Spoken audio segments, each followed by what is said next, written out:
going to mug me? Am I going to mug you? Is that gorgeous or what, eh? And I believe I can run a decent marathon.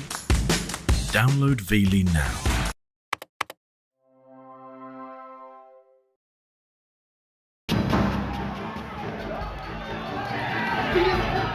A Virginia prison is in the hands of the inmates.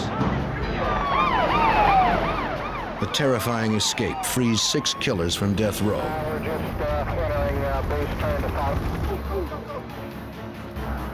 As the men run free, police race against time to track and capture the fugitives before they kill again.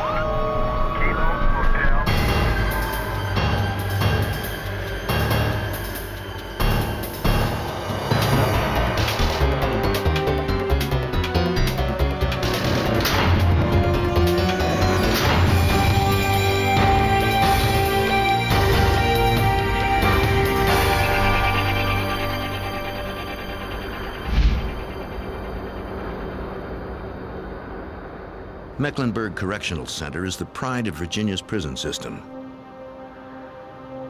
Completed in 1977 at a cost of $20 million, it is state-of-the-art. The C-Pod of Building 1 houses Virginia's most dangerous criminals, the death row inmates. The double-gated entrance, or the sally port, is the only way in, and there is no other way out.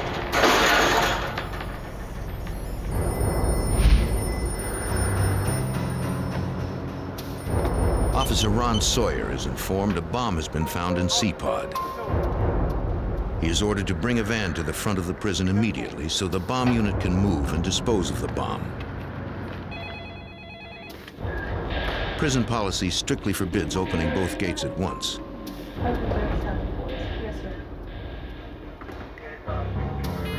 But this is a matter of life and death.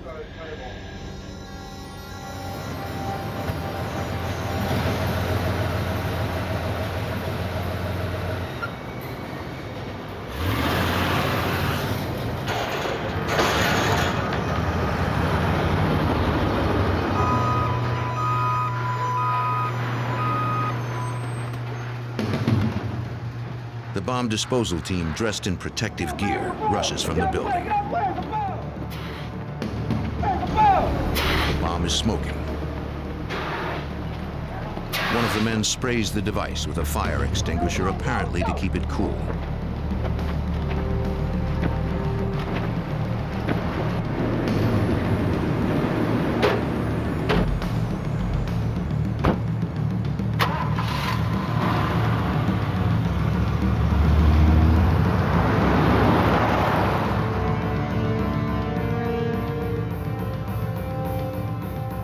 The greatest crisis in Mecklenburg's short history has been resolved through the quick actions of a few brave men. The bomb is safely outside the prison gates. But the crisis is only beginning. What seemed like a bomb evacuation had actually been an escape. The guards are now captives, and 6 of Virginia's most notorious killers are free. A big manhunt underway for 6 convicted murderers who broke out of a state prison in Mecklenburg County, Virginia during the night. The inmates were all on death row. The 6 overpowered guards with homemade knives and drove out with a prison van. As news of the escape spreads, it sends shockwaves through the state's law enforcement authorities. It is the first time death row inmates have escaped in U.S. history. In this program, some of the names have been changed.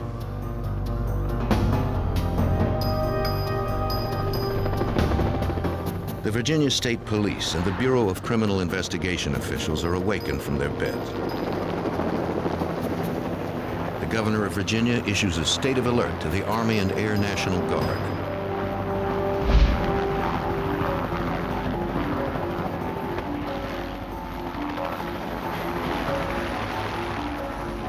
The director of the investigative division of the state police, James Lettner, is brought in to supervise the investigation. The governor was extremely concerned for the safety of any citizens that these escapees might come in contact with. He had been briefed on the background of these individuals. He was aware that each one was awaiting execution for murder or mass murders, and he was extremely concerned that we apprehend these individuals as quickly as possible. Investigator Lettner arrives after the killers have been on the road for over 30 minutes. He immediately establishes a search perimeter. Because the inmates are driving a prison van, police will increase the search area every hour.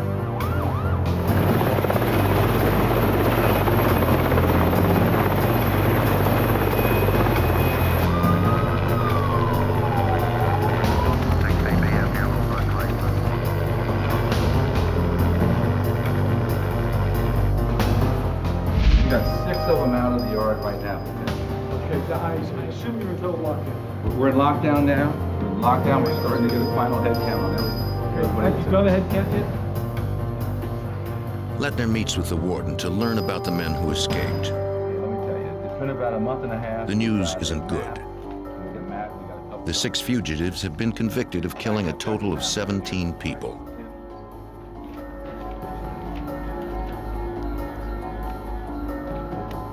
The 2 most dangerous escapees are the Briley brothers, James and Linwood. The Brileys ran a vicious Richmond area gang. Police suspected they had slaughtered anywhere from 11 to 20 people. Earl Clanton killed a Virginia woman just months after being paroled for killing an elderly New Jersey woman. Lem Tuggle raped and murdered 2 elderly women. Derek Peterson killed a supermarket manager after robbing him of $6,000. Willie Leroy Jones murdered and robbed an elderly couple. He asked the wife to pray for him before shooting her and setting the house on fire.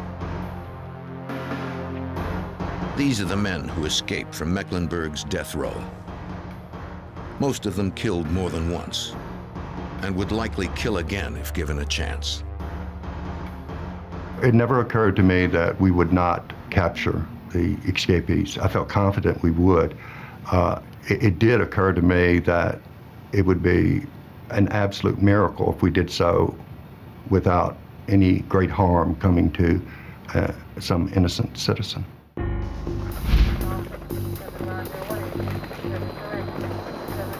A full-scale manhunt is in effect. Officers from all over the state are dispatched.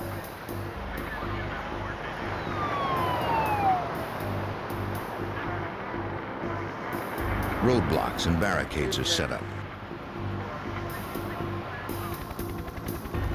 Helicopters with infrared sensors try to pick up the heat of human bodies hiding in the woods.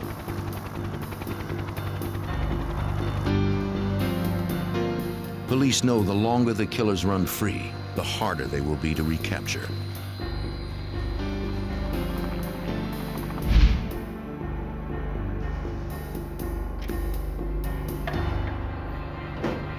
Lettner tours C-Pod, where the inmates were housed. You can see where they started here. Yeah, right in it. This is the pod, C-Pod.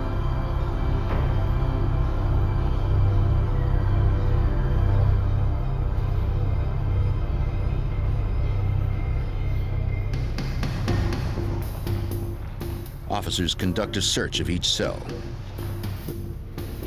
They find no clues to where the escapees might be heading, but they do find some makeshift weapons.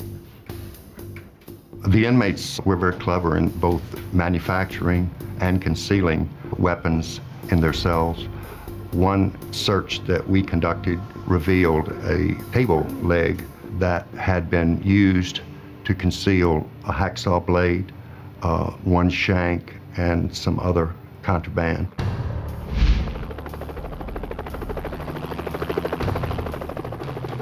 The inmates have been out for over an hour, and investigators know they are armed with knives. And since they had access to guards' protective riot gear, they fear they might have guns. The state mobilizes every possible resource to capture the fugitives.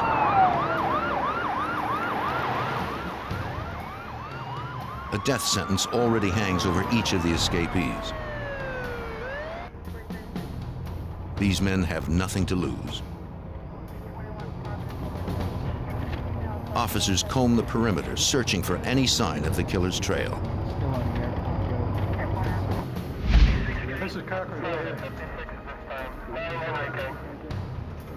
They find nothing. They're going north. I'm assuming they took 9. With no clues outside the prison, Lettner hopes the guards can tell him where the inmates have gone. Let's go out. Come on, let's go.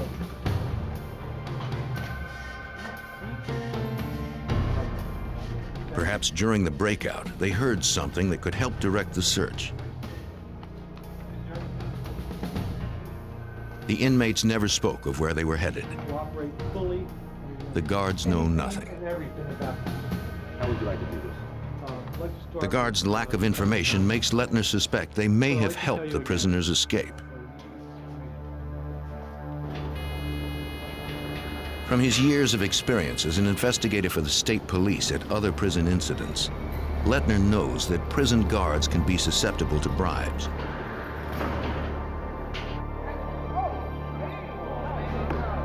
In 1984, Virginia prison guards had a starting salary of under $13,000. Even college campus police were paid more. Guards complained they were often assaulted by the inmates.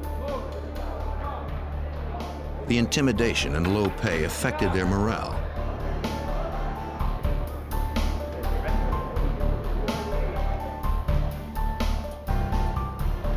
First of all, let me say this to everyone. As Lettner begins interviewing the security staff, he learns tensions at Mecklenburg have been rising for the past 2 years since the execution of Frank Coppola.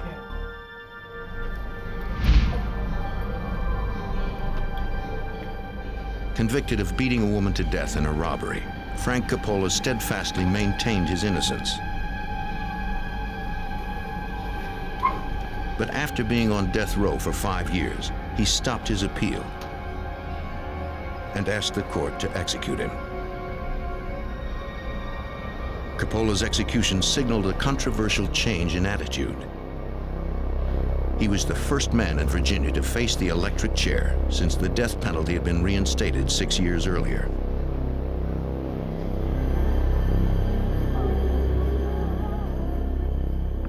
When Coppola was executed, something went terribly wrong.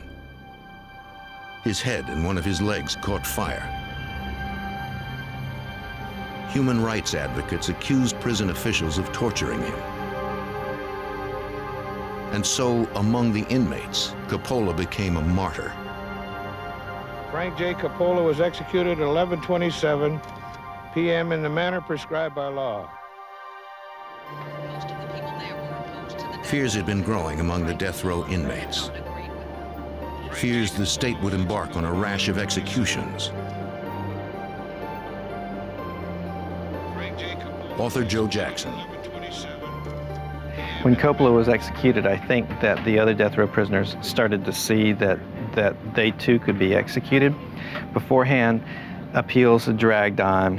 All of a sudden, here's this guy that all of the other death row prisoners look up to, and he's the first to go. And at that point, the other death row prisoners said this could happen to me fairly quickly.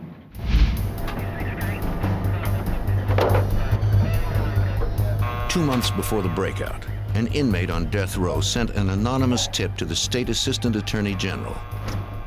All right, let's get this place served fast. You want to get it done quick. According to the informant, a bomb was being constructed as part of an escape plan. The scheme also involved an exchange of uniforms with the guards. This information was relayed to the warden, who ordered 2 shakedowns. Officers methodically searched every cell on death row, but found no bomb-making materials or anything to indicate a bomb was being constructed. Jim Lettner finds it difficult to believe the guards were ignorant of the plan. He suspects one of them may have actively aided in the escape. An escape freeing 6 of Virginia's most dangerous men.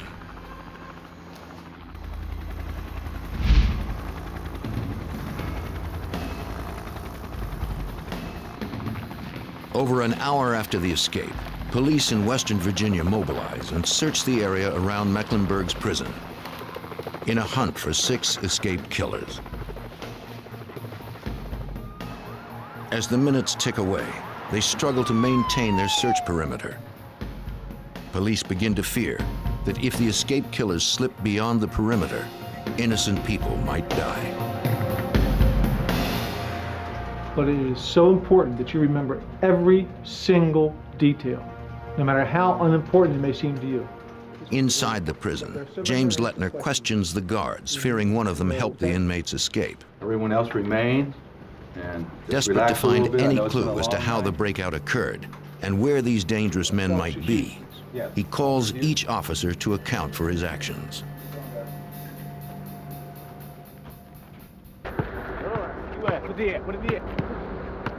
As Lettner questions the guards, he begins to understand how the escape unfolded.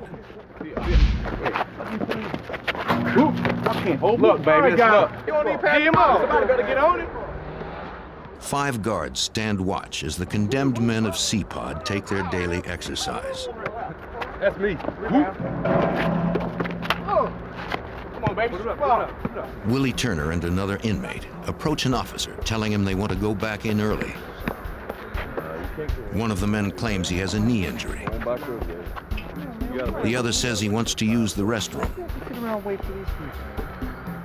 This is against prison policy. State Police investigator James Lettner. It was a mistake to allow those 2 individuals to go back separately from the others.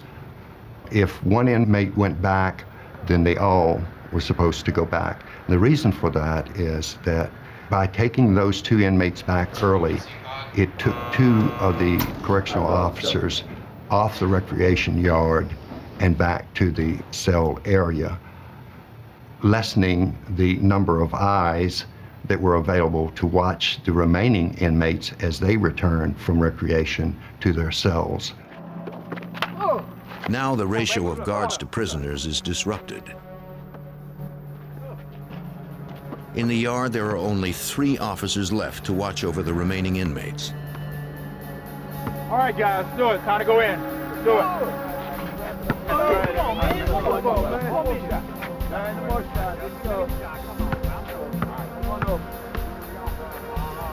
The other inmates are escorted to their cells. The guards seem unconcerned they are outnumbered 3 to 1.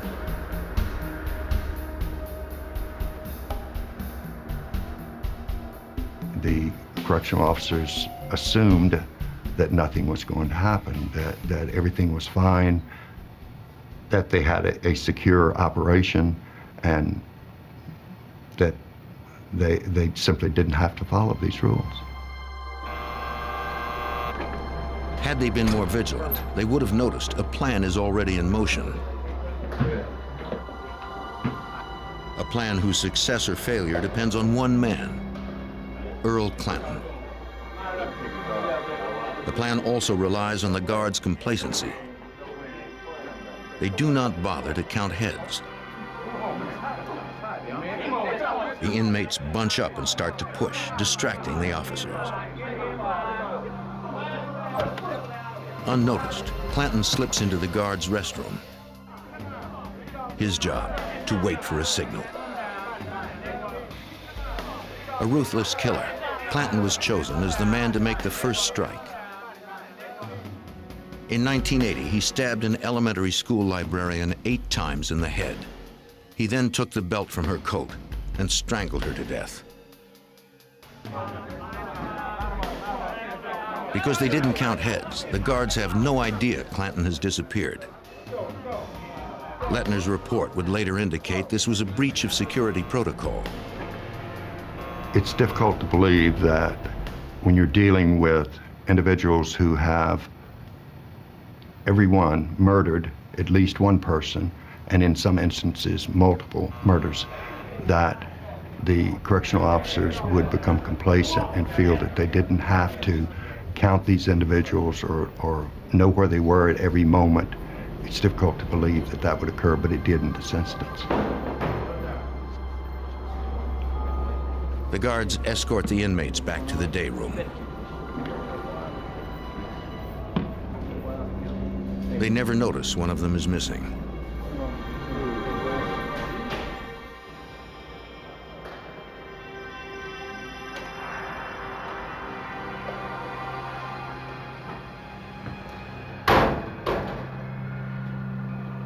A guard tries the restroom door, but it's locked. The locked door should have sent up red warning flags. In such a situation, prison policy dictates they should call maintenance and all inmates be placed in their cells. But the guards don't do that.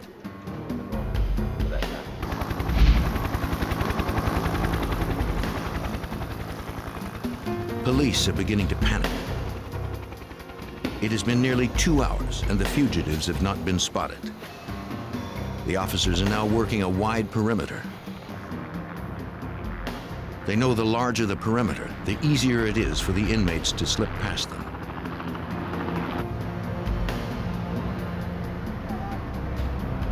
Police are on the lookout for the van used in the escape, but have no idea which direction to search.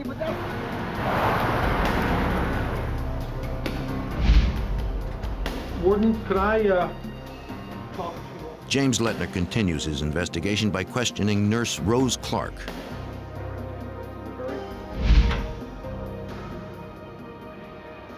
It is customary for Nurse Clark to draw the water from the guard's restroom before she distributes the inmate's medication. Unbeknownst to her, this is where Earl Clanton is now hiding. Door's The locked. restroom door appears stuck. Nurse Clark notifies the guard. He acknowledges the problem, but does nothing.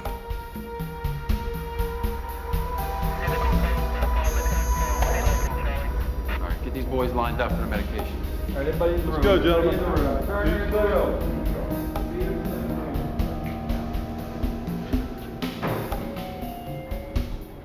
Nurse Clark decides to distribute the medication without water, as she has done in the past. As she is making her rounds, one of them complains his toilet is clogged. He creates a diversion, distracting the guards from what is really going on.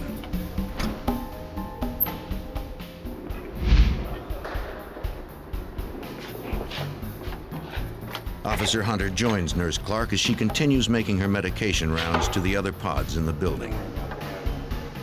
The escapees were con artists. They were shrewd in the ways of the street and how they could get around these correctional officers. They had observed from the moment that they entered the institution that certain rules were not being followed, and it played right into their hands. At Mecklenburg, Building 1 is broken up into 3 pods, A, B, and C. C pod is divided into 2 sections, with a control booth separating the sections. Certainly. Officer Hughes? Please. The man who controlled C pod was Rick Hughes. Electrically activated locks give Officer Hughes control over who enters and leaves death row. Does the control go?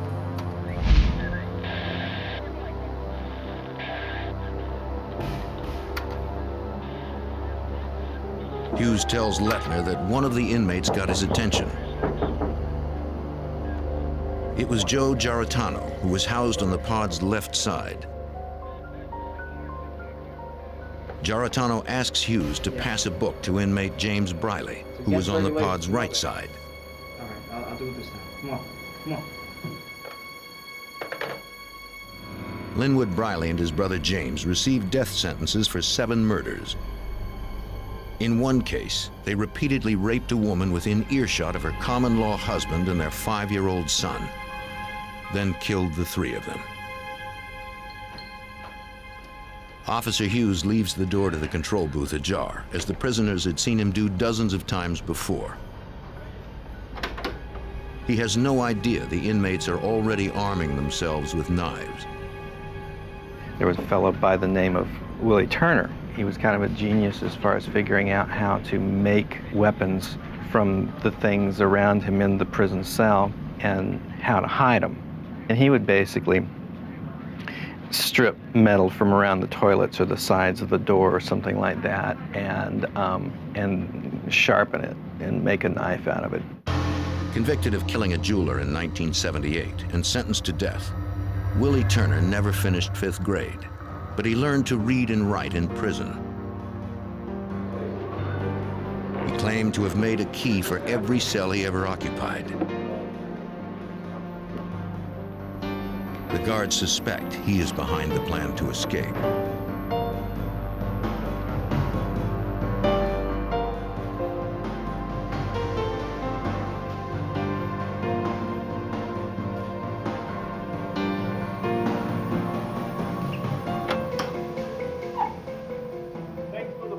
At James Briley's signal, Clanton bursts from the restroom. He hits a button on the control booth, releasing the other inmates.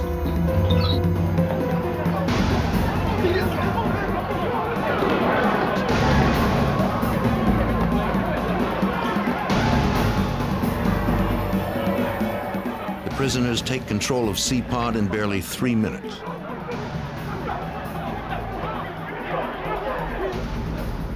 Each of the guards relayed how he had been taken hostage and stripped of his uniform.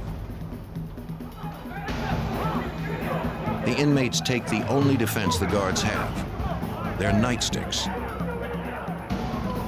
along with their watches, rings, and money.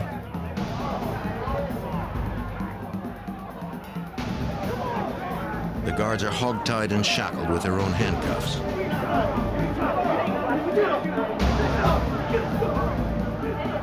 Blindfolded, they overhear the inmates discuss how they need to capture someone in authority. Kids one at a time. Everyone else just relax. The senior officer is Watch Commander Lieutenant Mark Johnson. Reconstruct the events from the very first time you were involved. I got a radio. Lettner's report indicates he was in Building 3 when he responded to a page.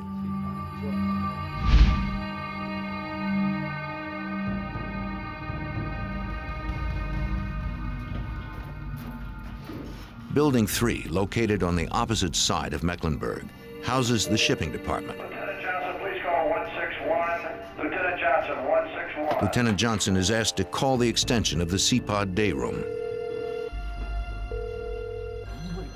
The phone is answered by one of the guards held hostage.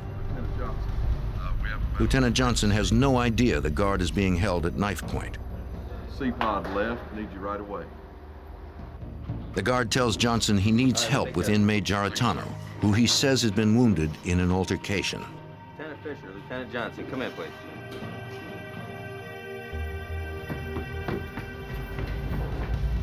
Johnson calls the shift commander and orders him to report to C-Pod. So the key is just to ignore them, you know? Don't pay any attention to them. Nurse Clark finishes passing out her medication to the rest of the inmates in Building 1. The exit is through this locked door. Stay tight and I'll be right back. Unfortunately, Officer Hunter has misplaced his key. He decides to return to C-Pod, unaware it is now in control of the inmates.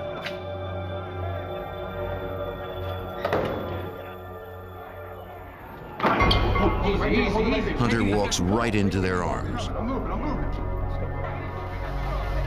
Hunter is taken down to the pod's lower tier, where he joins the other hostages.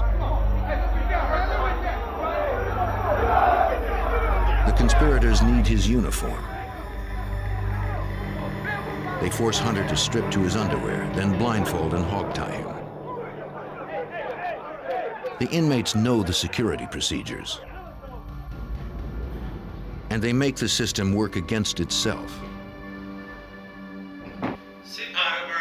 They got the other guards to come to Pod C simply by faking emergencies, that they needed assistance with inmate so-and-so who was not taking his medication or resisting one thing or another.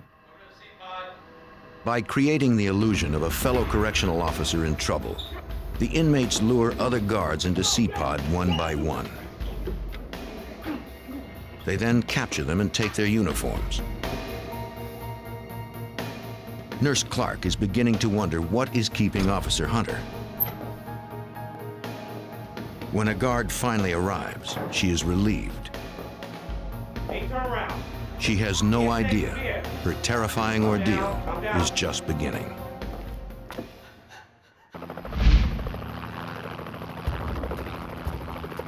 In Western Virginia, 6 convicted killers have escaped from death row and have been on the loose for over 2 hours. Investigators have no leads to their whereabouts.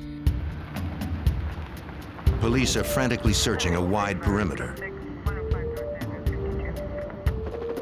Using every resource available, they struggle to maintain it, desperate to contain the inmates.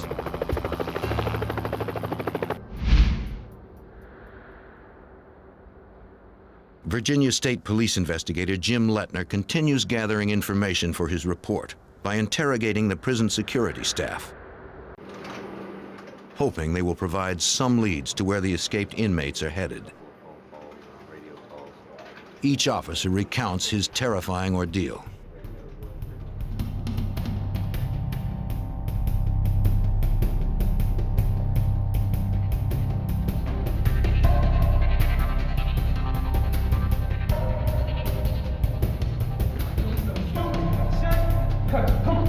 One by one, they are taken hostage.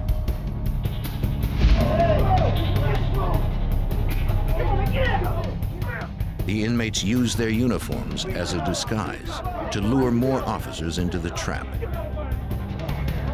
The guards tell Lettner James Briley wanted to kill some hostages. Guards in here. I think we wanted to kill a few of them. There were too many, Briley said. He was afraid they would become unmanageable. Willie Turner, one of the inmates, talks Briley out of it. They had agreed there would be no murders. Derek Peterson returns with Nurse Clark.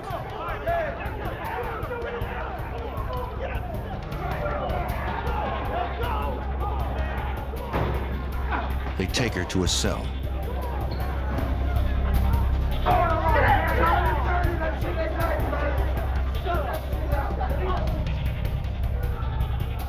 Nurse Clark is alone when Earl Clanton appears.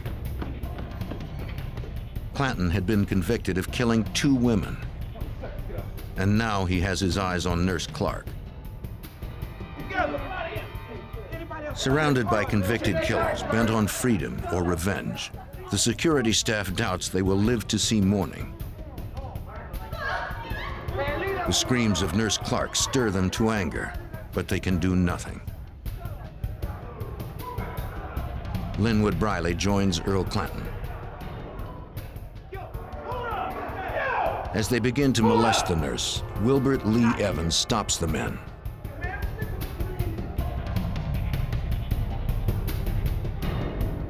Willie Turner reminds Linwood to remember the plan.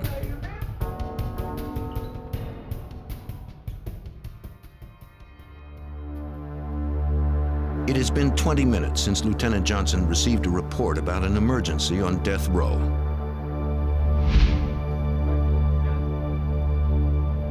He begins to wonder what is happening in C-Pod. He sent the shift commander to help out, but he never reported back.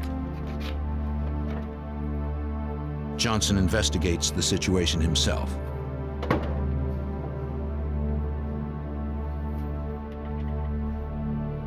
The stairwell doors lock automatically behind him. Give me the jacket. Come here. It's time for you to shake him. The inmates threaten to kill Johnson if he does not do as they order. Once the inmates no longer have any use for them, the hostages fear they will all be killed. It has been 3 hours since the escape, and still there have been no sightings of the fugitives.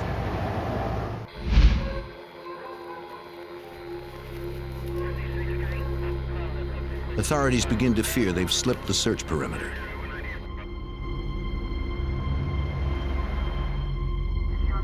If that is true, a lot of innocent people are in danger. As the prison guards continue their account, Jim Lettner still hopes to find one detail that will lead him to the killers. And got a radio. In the main control room, Officer Cindy Smith had word that an inmate was injured, but no one had called the paramedics.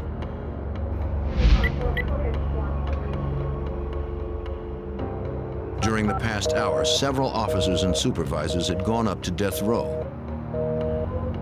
None had reported back. Officer Smith begins to worry. Main control room, Officer Smith. The inmates on death row have taken all the guards in C-Pod hostage. Having all the uniforms and money they need, it is time to make good their escape and get out of Building 1.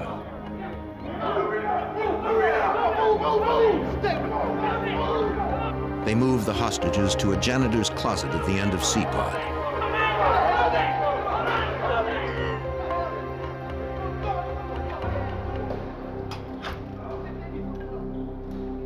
James Briley grabs a television set. Somehow he would have to pass it off as a bomb. Now that the inmates have control of C-Pod, they have to get out of the building. At the center of Building 1 is a main control room which controls the door to the outside. The inmates have to gain control of this room. In the main control room, Officer Smith is still waiting word from the officers dispatched to C-Pod. Officer Smith. Then she receives a call.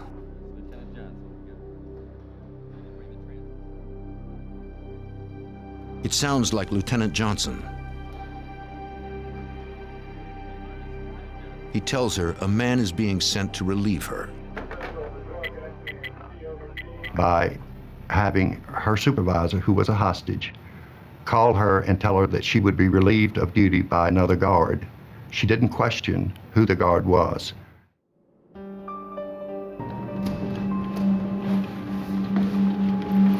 Peterson and Clanton, now dressed in guards' uniforms, head for the main control room.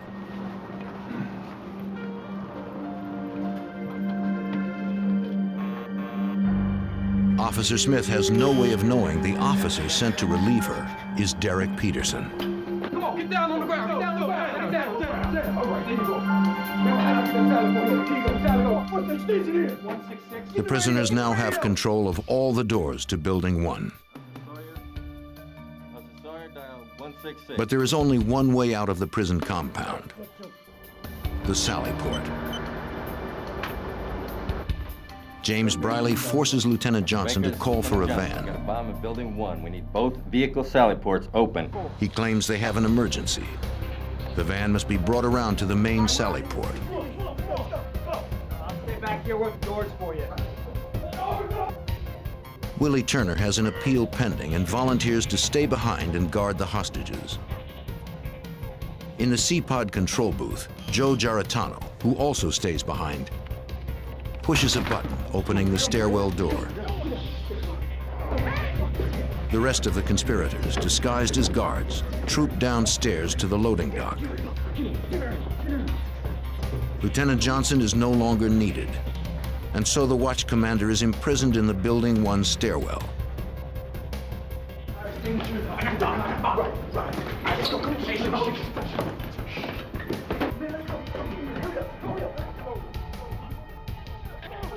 They leave behind one of their own in the control booth to open the door and let them out of Building 1. They lock Officer Smith in a closet. On their way out, the 6 escapees raid the room full of riot gear. Wearing helmets to further hide their identities, they place the television on a stretcher, throw a blanket over it, and exit Building 1. For months prior to the breakout, the inmates leaked a story about a bomb being built in C-Pod.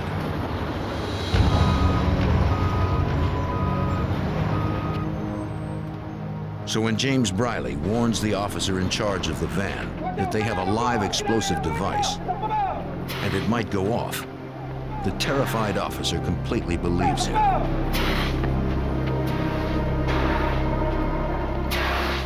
Linwood Briley sprays their bogus bomb with a fire extinguisher, and it appears to be smoking.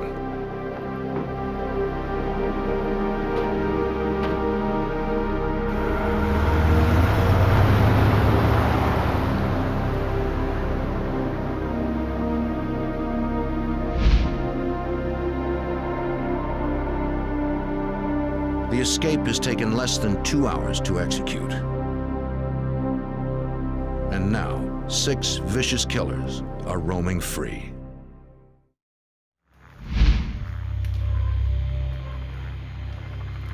It has been over 3 hours since Virginia prison officials were awakened by terrifying news. 6 death row inmates have broken out of Mecklenburg Correctional Center, a state-of-the-art escape-proof facility.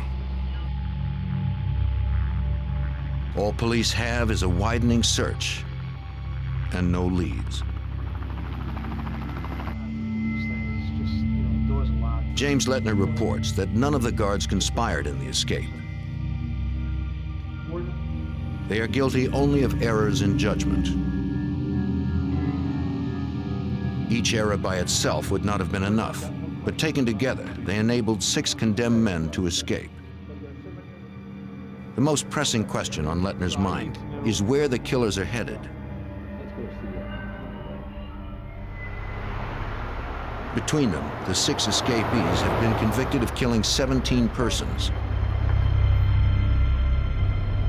They've been in and out of prison most of their lives.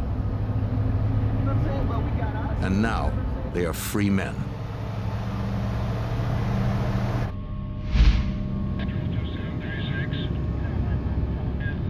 Officer Lawrence Harrison of the Warren County, North Carolina Sheriff's Department, on patrol far outside the Virginia authorities' search perimeter, notices a white prison van.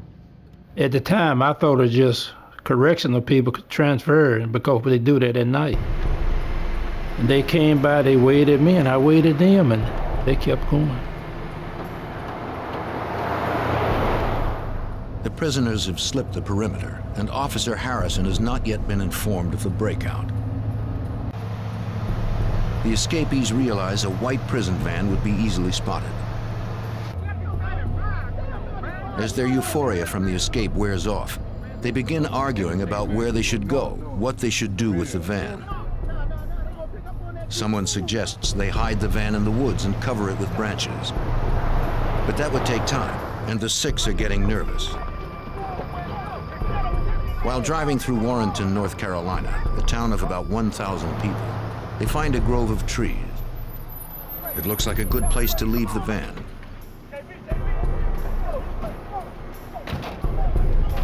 The escapees split up.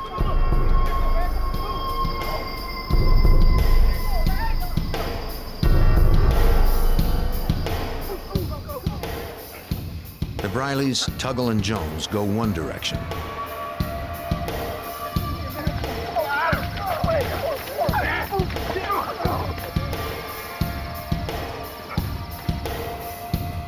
Clanton and Peterson go another. The men get lucky, finding some sweat clothes hanging outside on a clothesline. They ditch their prison garb. While police continue to search the perimeter around the prison, the inmates are running free to the south of their search area.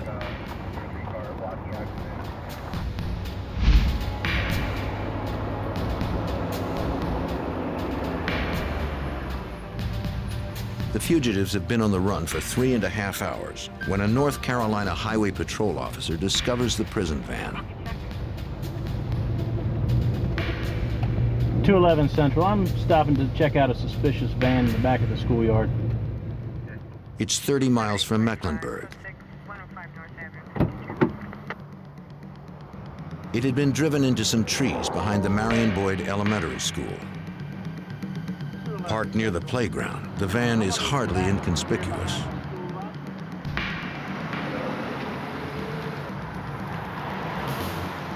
Officers from the Warrenton Police and Sheriff's Department approach the prison van.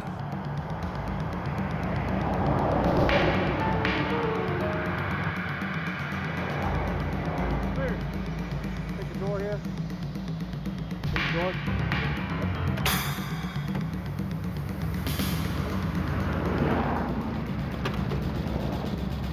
Investigators find the riot gear the prisoners used to disguise themselves, along with the television set they passed off as a bomb.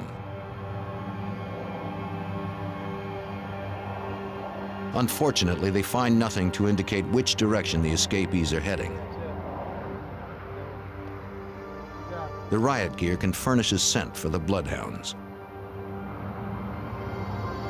Certainly. When we called around, we're going to call around a certain area. Yes, excuse me, sir. I think we might have a break. Back at the prison, Lettner gets word a hospital orderly had been carjacked at knife point by 2 men in uniform. Lettner suspects these were 2 of the escapees. The orderly is lucky to have escaped with his life.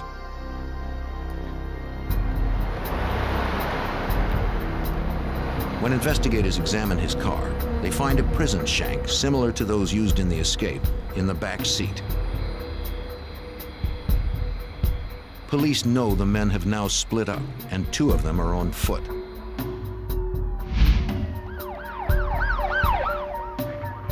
The Virginia State Police, prison emergency teams, and the North Carolina Highway Patrol take over a motel and set up a command post. Because the fugitives have crossed state lines, the FBI is called in. Special Agent James Trotter is awakened in the middle of the night. The phone rang. My wife answered it, handed the phone to me. It was Wayne Waddell, an agent down in Danville, Virginia, which covered the prison at Mecklenburg. Wayne said something like, Jimmy, I got a problem. We got a problem.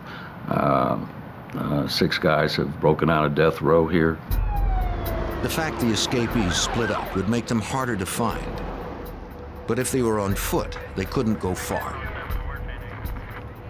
Investigators adjust their search perimeter, vectoring in the location and time the van had been abandoned with the location and time of the attempted carjacking. It's just a matter of connecting the dots, going from point A to point B and seeing how far ahead of you they are and trying to outsmart them and beat them to the next place they're likely to go and be there waiting for them. Representatives of various law enforcement agencies meet to set up a task force. Coordinating the search is Robert Pence, special agent in charge of the Charlotte FBI office. Because of the magnitude of this incident, the response from law enforcement, I would say, was massive. We had every FBI agent in the eastern part of the state, along with support that we sent from the headquarters in Charlotte. We used aircraft, we used dogs, we used corrections officers. In other words, it was a door-to-door search, it was a field-type search, and while all this was going on, communications were being sent to enlarge the search, to prepare the rest of the sector and the rest of the country to be aware of these people and be alert for them. Special Agent Pence needs more information. The names and addresses of their next of kin, records of telephone calls they had made, the identities of persons with whom they were authorized to communicate. Well, what we did simultaneously was search records to try to identify associates, relatives, neighbors, anyone who these individuals might have tried to contact if they got out of the Warrenton area. Police set up a tip line. Pence dispatches agents to interview the fugitives' friends and family. Not just to gather information, but to warn them that the killers are on the loose. We believed that they were still in the area. I mean, we had no indication that they had left, so the perimeter was kept tight and we kept looking for them. But thoughts or feelings creep into you that perhaps they did escape.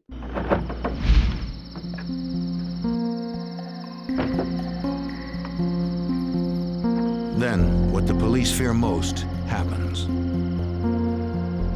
A man reports his truck stolen. The truck, a 5-year-old Ford Ranger, was serviced the day before and is full of gas. Within moments, officials from the Department of Corrections, the Highway Patrol, sheriff's deputies, and the local police swarm over the property, searching for any clue that might have been left behind. The man tells investigators his truck would be easy to identify. It has personalized license tags with the letters PEI1. Police order an all-points bulletin put out for the pickup. Investigators can't be sure whether the killers had all fled in the truck or whether some stayed behind, lurking in the backyards of Warrenton.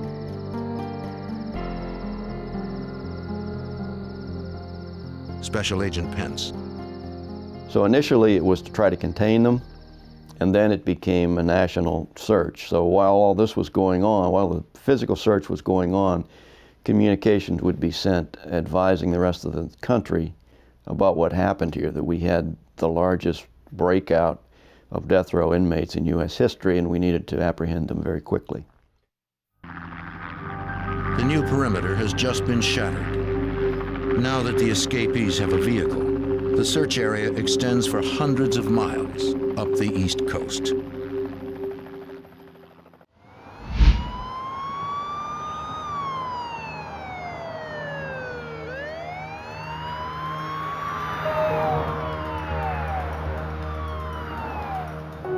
As dawn breaks, the day after the escape, police set up a fortified perimeter around Warrenton, North Carolina. Roadblocks are established, and every driver is questioned.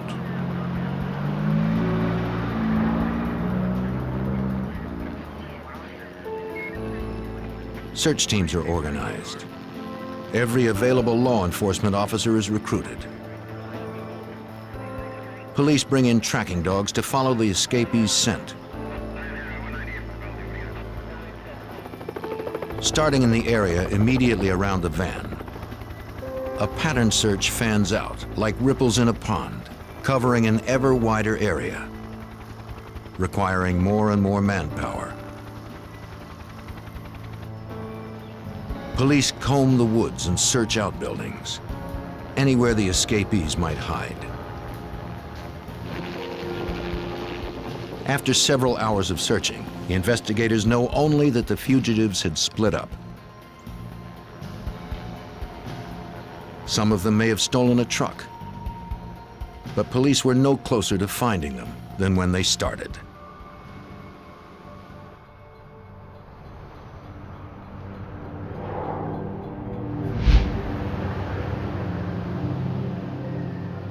This morning, the residents of Warrenton, North Carolina, wake up to see helicopter shots of their town on the national news.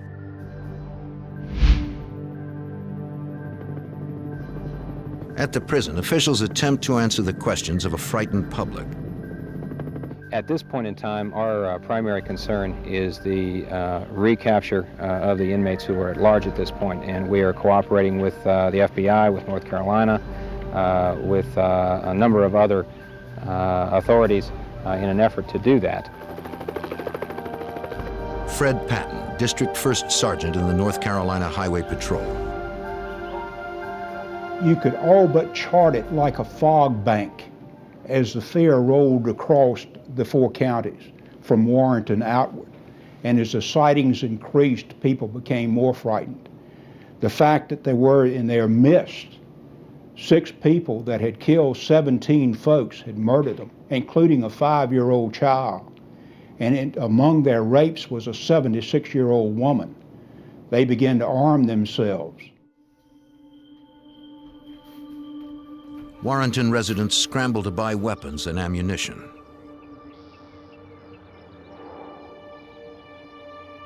Citizens are terrified to learn 6 desperate killers are loose in their community. Virginian pilot reporter Tony Gerenmata.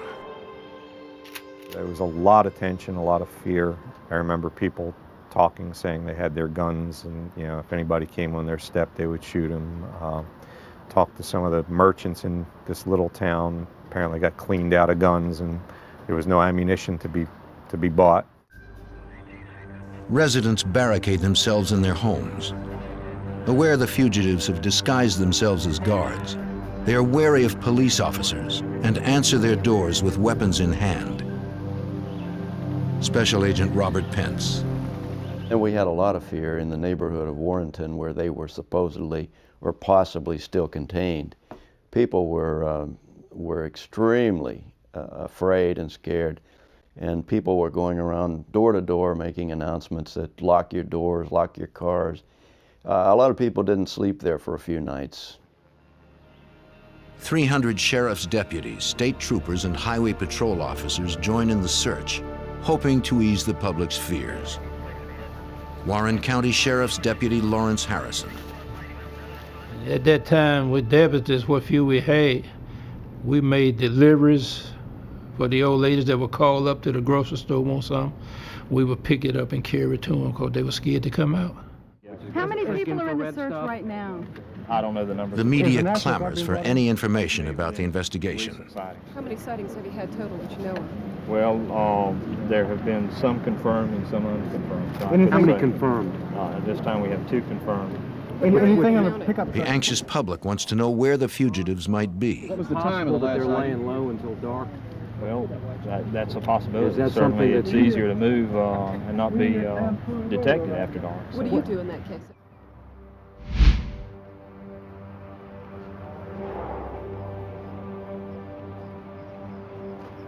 Earl Clanton and Derek Peterson traded the guards' uniforms for some sweat clothes. Clanton kept his guard's jacket, but ripped off the patches.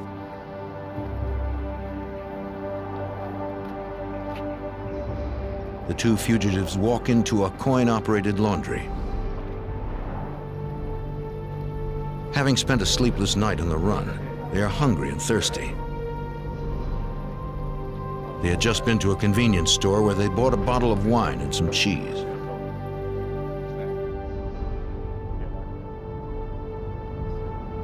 The commander of the Prison Emergency Response Team, or PERT, happens to be driving by the laundry.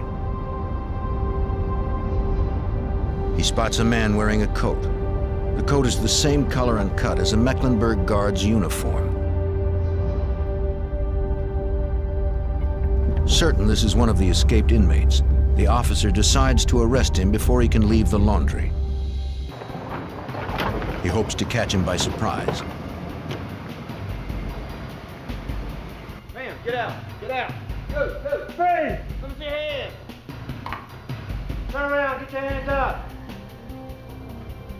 Come on, man. Come on, turn around. Make any move. Clanton and Peterson were out of prison for no more than 19 hours. They didn't go far. And now their freedom is over. The 2 men concede they expected to be caught because they were lost. Turns out it was a convenient place to be arrested. The coin-operated laundry is only a half block from the county jail. They found 2 of them there. They thought maybe the rest of them would be there. So if we had fear before when the van was discovered, we had a tremendous amount of fear whenever 2 of them were apprehended right in town. So during that early 2 or 3 days, the mood was very serious, and the people were very concerned, very scared. We knew at that point it was going to be a complicated search because they weren't all looking out for each other and they weren't together. And maybe two of them were a little more half-hearted in this escape, and now we had to find the ones that really intended to go the route and where they were going. Investigators debate the possible whereabouts of the other 4 escapees. To Special Agent Trotter, the Briley brothers are at the top of their list. The Briley brothers killed repeatedly for no apparent reason. They killed women, they killed pregnant women, they killed little children, they killed grown men, and they killed in very brutal and grisly ways, and apparently had absolutely no remorse for any of the crimes for which they were convicted. Trotter fears that, unlike Peterson and Clanton, the Briley brothers won't give up without a fight. Police are in a desperate race against time today to find 4 killers who they fear may kill again.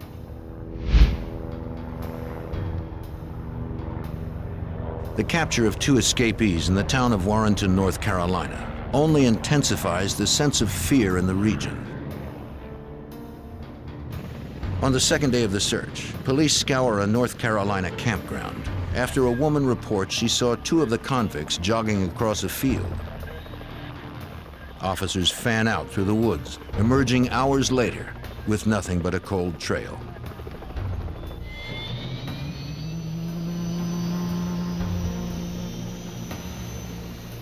Sightings of the escaped death row inmates are coming in from throughout North Carolina and Virginia. Each call has to be checked out. Fred Patton, District 1st Sergeant in the North Carolina Highway Patrol. It was like the dam breaking. First of all, there was a drip, and then there was a minor fluctuation of calls that we would receive as far as sightings were concerned. And then the dam broke, and sightings were coming in by the hundreds. And of course, by that time, we had mobilized enough people and had them spread out to the point that we could respond to the sightings within a short period of time. And that this is what we wanted to do. Investigators suspect the escapees may have left the area, but they cannot be sure. The manhunt continues in and around Warrenton. But these fellows are very smart. They know what they're doing, obviously. And they could be dug in anywhere, and they got to turn every limb and every tree. Helicopters search the dense forests and red dirt fields on the North Carolina-Virginia border. Police patrol the waterways and abandoned houses and stop traffic along all roads and highways looking for 4 dangerous men. Police continue to get tips. Special Agent Robert Pence. So a lot of those tips were scare tips, they were fear tips, they weren't helping a lot.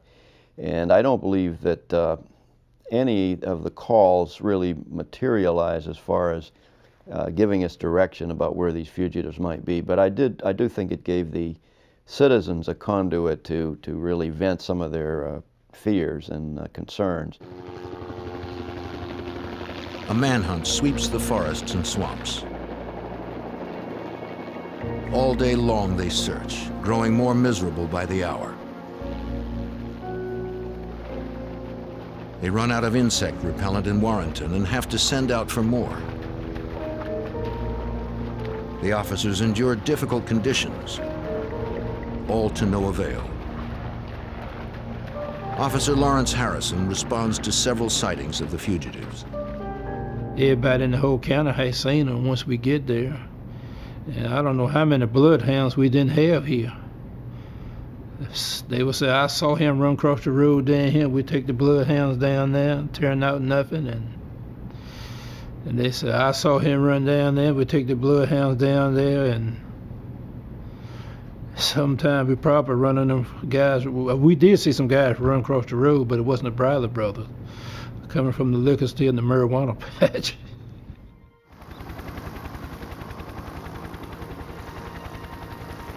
Reports pour in as residents throughout Virginia and North Carolina call police hotlines, claiming to have seen the fugitives. The governor of Virginia posts a $40,000 reward for information leading to the fugitives' capture.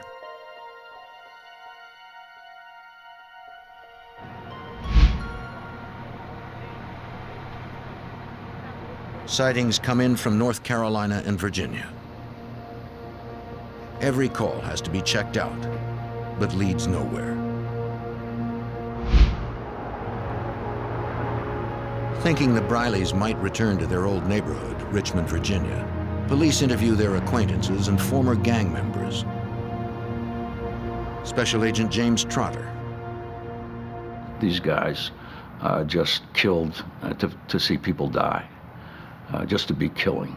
And I think that's why the Richmond community, upon learning that they had escaped, particularly the areas of Richmond which they frequented in the past, the people were terrified. Their own parents were terrified, not for them, but of them.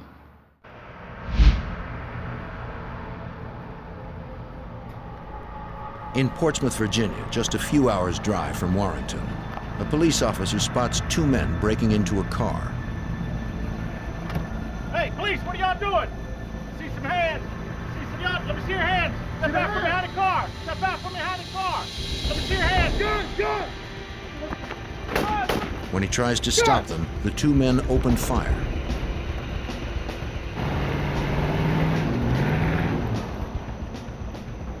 One of our officers saw Linwood Briley in the 1800 block of Elm Avenue, but then he lost sight of him. And shortly before 9 o'clock, another officer spotted Linwood Briley and James Briley here at Elm and Lincoln. Apparently they were tampering, or appeared to be tampering, with an automobile in this area. As soon as they saw the officers, they ran.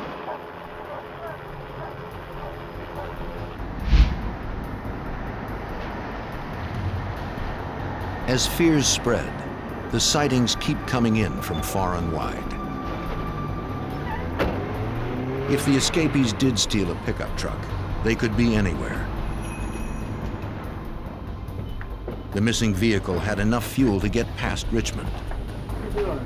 Hey. Yeah, he's right over there. On a hunch the fugitives might head north, agents begin interviewing gas station attendants just north of Virginia's capital. Some black guys in a pickup truck? One attendant remembers seeing a pickup truck with one white man and three black men. In the back. 4 guys pull off the Investigator Jim Ledner. I was absolutely convinced that at least 2 of them, and perhaps 4 of them, were capable of murder or any other crime, and would eventually commit other murders if they remained on the street. Having lost their perimeter, investigators scramble for clues to where the fugitives might be headed.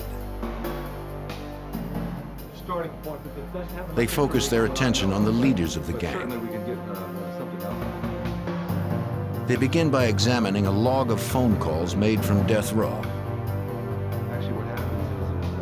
The log indicates the Briley brothers made a number of calls to the Philadelphia area.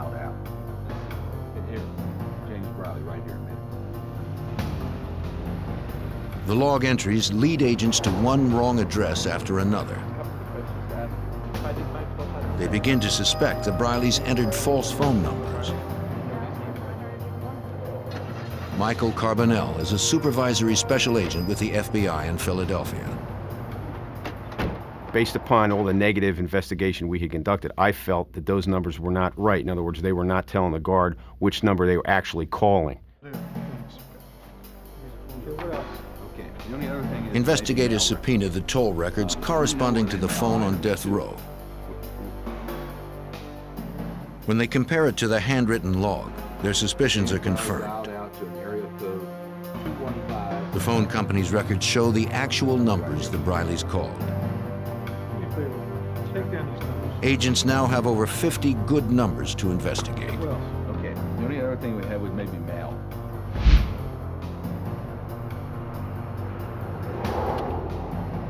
Two of the calls had been placed to a house in North Philadelphia. Investigators know from prison visitation records that the Brileys have an uncle who lives in North Philly. Carbonell set up to trace their uncle's outgoing calls.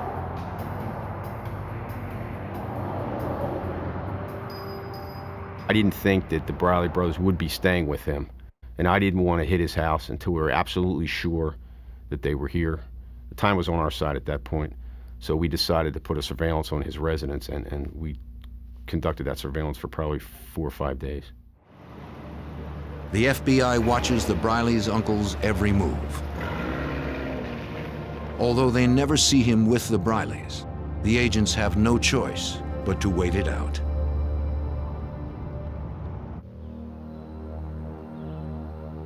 As the FBI chases every lead on the fugitives from Mecklenburg's death row, they get another break hundreds of miles from Virginia. Lem Tuggle and Willie Jones took 8 days to make their way to Woodford, Vermont, a little resort town just south of the Canadian border. The men had spent the night in the woods. They decide to try and make it to Canada. The two fugitives have a problem. Their stolen truck is low on gas and they need money. Tuggle leaves Jones and drives back to a souvenir shop he had visited 3 days before. Oh, hiya. Diet Coke. Waiting for the right time to make his move, Tuggle asks the owner for a soda. And there will be anything else for you, sir? Yes, ma'am. Drawing a hunting knife, he demands all the money in the cash register.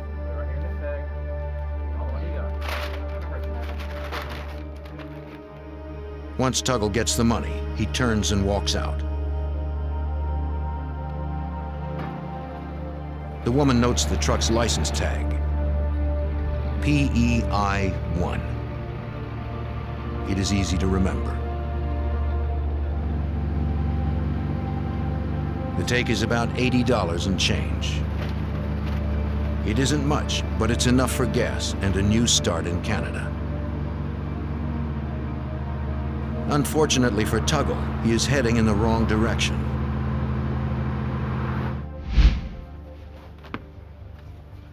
Ronald Wunderlich has just woken up and is about to head off for an all-night job guarding a nuclear power station. When he hears the report of a robbery at the Woodford gift shop. Wunderlich is a constable in a town of only 300 people. His Ford Escort doubles as his patrol car. In Stamford, Vermont, it seems unlikely he'll have to engage in any high-speed chases. Trooper Daniel Begiebing also hears the report. The dispatcher says that the suspect was last seen driving east on Route 9. And the dispatch advised that upon running a registration check on the motor vehicle, they had discovered that it was a stolen vehicle suspected involved with escapees from the Mecklenburg area. Begiebing accelerates to intercept the vehicle.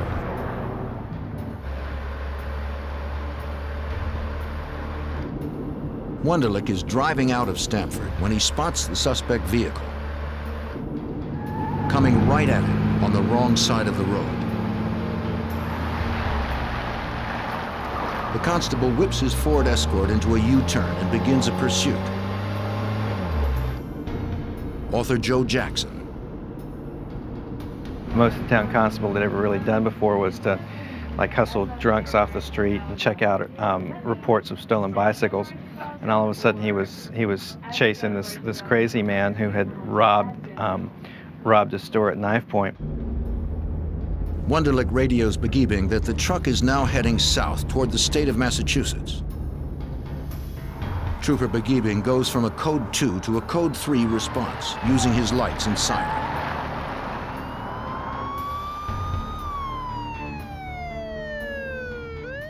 I was accelerating around probably 80 or 90 miles an hour to try to meet them, to make up some time and distance before he got north to the intersection of Route 100 and Route 8. If they act quickly, they can set up a roadblock before the convict has a chance to slip away. On the radio, Begiebing hears that other officers are joining the chase. Wunderlich advises him that the vehicle is turned around and is proceeding north on Route 100. The trooper and the fugitive are now heading straight for each other. At that time, I was trying to find a good location to execute a stop where there weren't any residences around, where we could have something of relative safety, yet still be in enough of a field of view where I could see the truck coming. The officers now realize they are pursuing a convicted killer. When Begiebing swings his vehicle across the road, he knows he is putting his life on the line in a high-stakes game of dare. There's a little element of danger involved, but yet it's something that, being a rural patrol officer, you rarely see, and you're kind of like saying, oh no, to yourself, you know, that what have I gotten myself into here?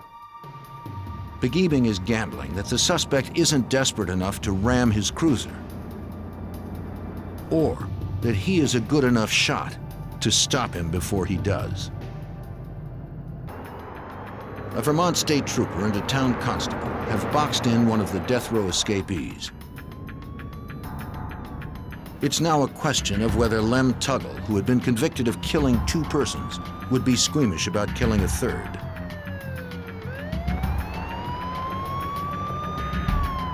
Weighing his options, Tuggle pulls over and stops.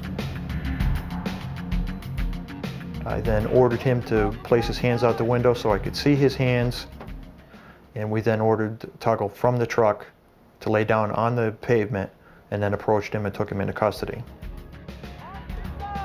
He identified himself to me as, you know, my name is Lem and I'm from Virginia, and something to the effect, I expect you'll find that I'm wanted. Lem Tuggle has been a fugitive for just 10 days. Come give me a hand. He seems almost relieved to be captured. Tuggle admits that robbing the gift shop was a big mistake. But the truck was out of gas and he wanted to get to Canada.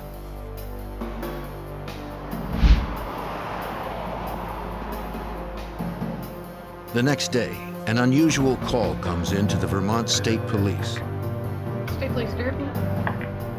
The man gives the dispatcher his name. Willie Jones. Yes, can I help you? He says police are looking for him. For what? Where? He'd escaped from prison. I can't. Mecklenburg? Mecklenburg where? In Virginia? For what? He had broken out of death row. How long? When? And you want to turn yourself in? I will be sending the cruiser up, the police up to talk with you. When Tuggle didn't return, Jones became lost and confused. Tired of being on the run, he wanted to turn himself in. The dispatcher asks Jones to describe where he is. She determines that he is on Route 242 outside the town of Jay. Jones tells the dispatcher he is unarmed. In his 26 years as a trooper, this is the only time Richard Armitage has ever had a fugitive call and ask to be picked up. He just looked like he was ready to turn himself in. He looked dejected, he looked tired, dirty, hungry, and it was obvious that he'd been bit by a number of the black flies that we do have in this area. And it was like the weight of the world had been taken off his shoulders. He was so glad that he was going where he could get something to eat and something to drink. It wouldn't have been difficult for Jones to enter Canada. In Vermont, the border is only guarded at the highways. If he knew where he was going, he could have easily just walked across.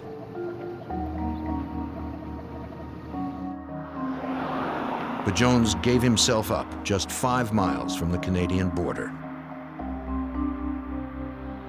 Author Joe Jackson believes Jones may have been overwhelmed by his newfound freedom. They live most of their adult lives in prison. I mean, prison is their world, and so they're able to figure out how the prison world acts, but they're not able to figure out how the free world acts. They fit in the prison world. They don't fit in the free world. With 4 of the 6 fugitives captured, only the Brileys, the most dangerous killers, remain at large. With their well-known history of vicious murders, the 2 remaining fugitives seem to be everywhere. Sightings come in from as far north as Montreal. In Richmond, Virginia, where the brothers went on their bloody rampage, everyone locks their doors.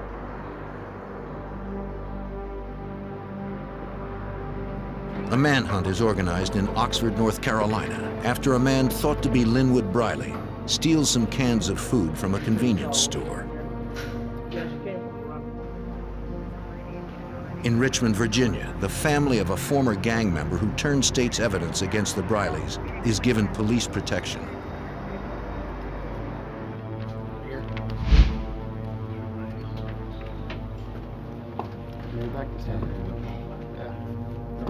Investigators question Lem Tuggle for clues to the Brileys' whereabouts. Tuggle tells police how the escapees wandered through Warrenton looking for a vehicle they could steal. They hot-wired a pickup truck and took off. Tuggle tells them the Brileys had never been in Portsmouth or Richmond. He says they didn't kill anyone while he was with them. After stealing the pickup truck in North Carolina, they drove north to Philadelphia.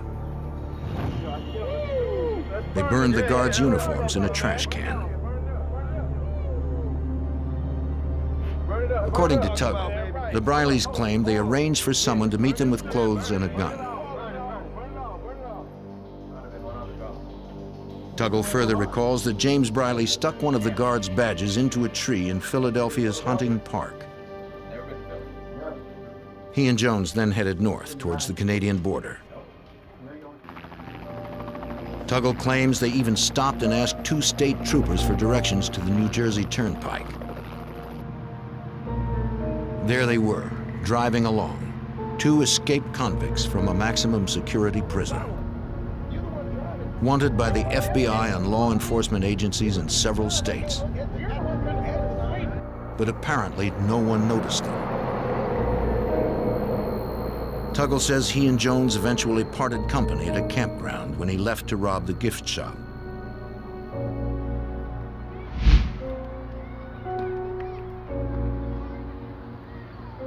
Special Agent Mike Carbonell comes to Philadelphia with a map of the park drawn by Tuggle. I frankly didn't believe it. I'm familiar with Hunting Park. When I looked at the map, there were no tennis courts drawn on the map. I was skeptical. I felt, why would a guy who's on death row, who's going to be executed, cooperate with us?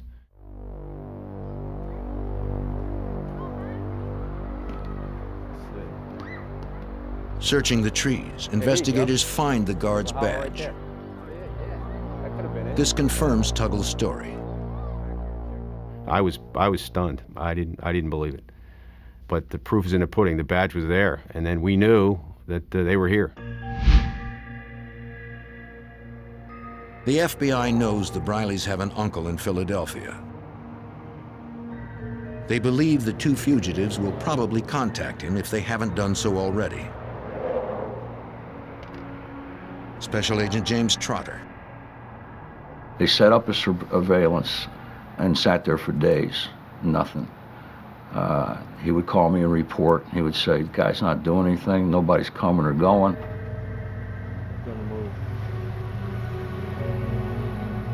Agents get a break when they shadow the uncle to a body shop specializing in upholstery and vinyl car tops.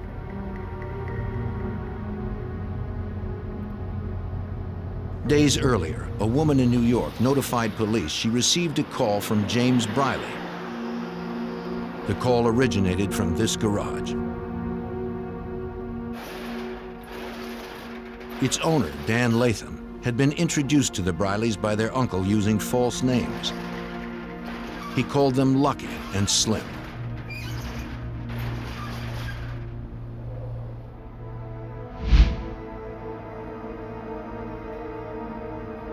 The FBI sets up a fixed surveillance on Latham's garage. Agents see several men hanging around, but aren't sure if they're the Brileys.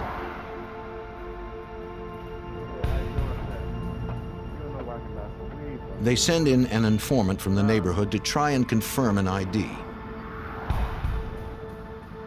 He was a street-type guy who was very sharp, could really maneuver in that environment. We sent him in there. He actually talked to James Briley. He came back out and met with us. He said, "I think it's him." A tattoo on the suspect's left arm further confirms the ID.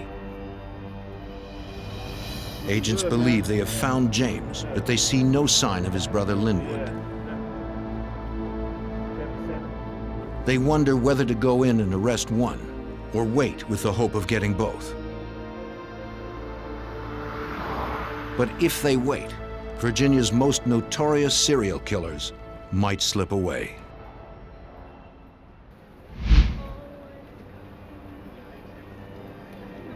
After 19 days of searching, the FBI believes they have located the last two escapees from Mecklenburg's death row. They have taken refuge at a body shop in North Philadelphia. The two fugitives appear to be having a party. Having confirmed their identities through an informant, agents decide it's time to move in.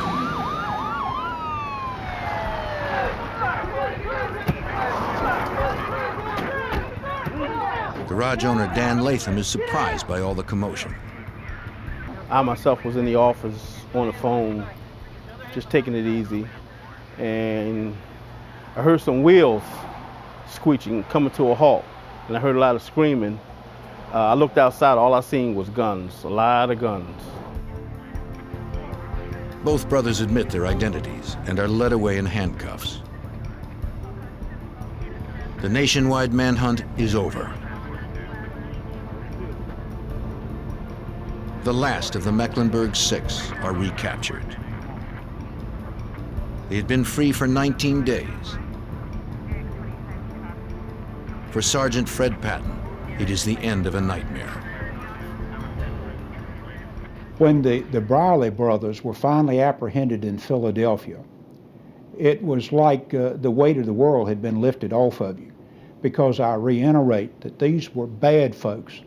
These were killers.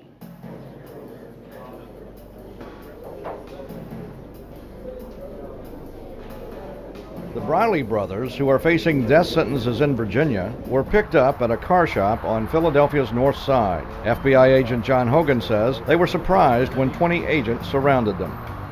They were apprehended without incident. They caused no problem to us. They have both admitted their identity. They have the appropriate scars and marks, so we know who they are. The Briley brothers were the last of 6 convicts to be rounded up after their escape in the largest death row prison breakout in U.S. history. That was 3 weeks ago at Mecklenburg Correctional Center in Virginia. The Brileys will be arraigned in Philadelphia today on charges of unlawful flight to avoid confinement. The FBI wants to make certain the Brileys can't slip away again. Special Agent Trotter arranges to have them kept in federal custody. In these unlawful flight cases, usually as soon as you catch them, you dismiss the federal warrants and leave it between the two states to work out getting them back to where they belong. The FBI's out of it. But we were able to keep these guys in federal custody long enough to have them return to Virginia through the federal system rather than having to go through state extradition proceedings. In the wake of the escape, Mecklenburg goes into lockdown. The governor of Virginia announces the firing of 5 guards. The warden and his security assistant are suspended without pay. An investigation by 3 independent consultants finds that conditions at Mecklenburg are highly dangerous and at times unmanageable. 2 months after the escape, riots break out at the prison. Using homemade knives, inmates stab 2 guards and take 6 others hostage. Author Joe Jackson. A lot of violence in the prison before the escape, but once the escape occurred, that was like a symbol to a lot of the other prisoners, and so at that point the lid blew off of Mecklenburg, and there was a big riot. It appears to be a repeat of earlier events. Only this time there is no escape. The standoff ends shortly after sunrise. Corrections Director Robert Landon resigns 3 months later. Before he leaves, Landon puts many changes into effect. Doors to the guards' restrooms are now locked all the time. Open stairwells where inmates could hide are boarded up.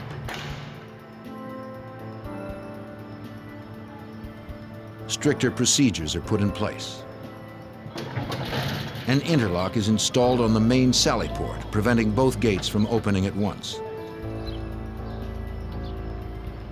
With these changes in place, Jim Lettner believes that such an escape could never happen again.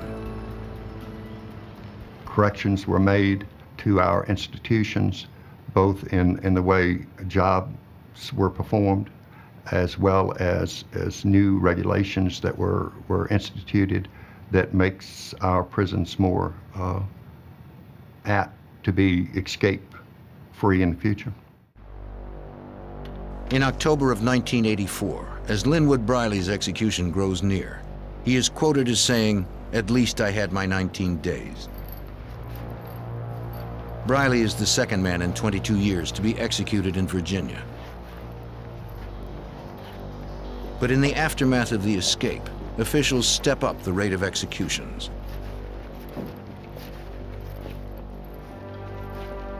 Six months after Linwood was put to death, James Briley follows his brother to the electric chair. In that same month, Earl Clanton Jr. pays the price for the 2 murders he committed.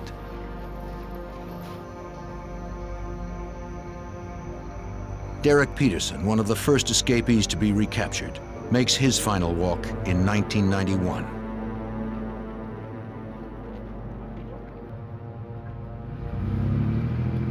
Willie Jones is executed in 1993.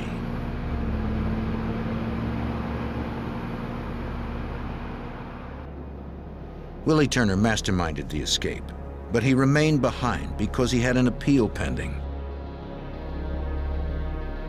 Convinced of his innocence, he puts his faith in the system. Willie Turner is executed in 1995. By that time, the state of Virginia stopped using the electric chair. Turner's life is ended by lethal injection. An hour after the poison stops Turner's heart, his lawyer finds a loaded .32 caliber homemade gun inside a typewriter in his cell. Along with the weapon is a handwritten note that reads simply, "Smile."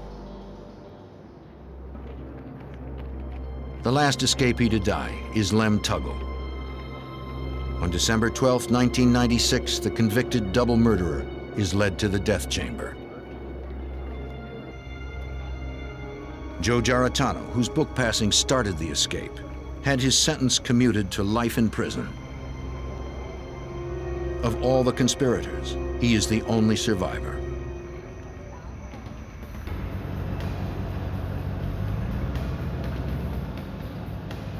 The escape of the Mecklenburg Six shocked and terrified the nation for 19 days. The coordinated efforts of police and law enforcement officials returned the men to face the ultimate penalty for their crimes. Since the escape, the Commonwealth of Virginia has executed over 80 people. State-sanctioned execution continues to be hotly debated in Virginia, America, and around the world.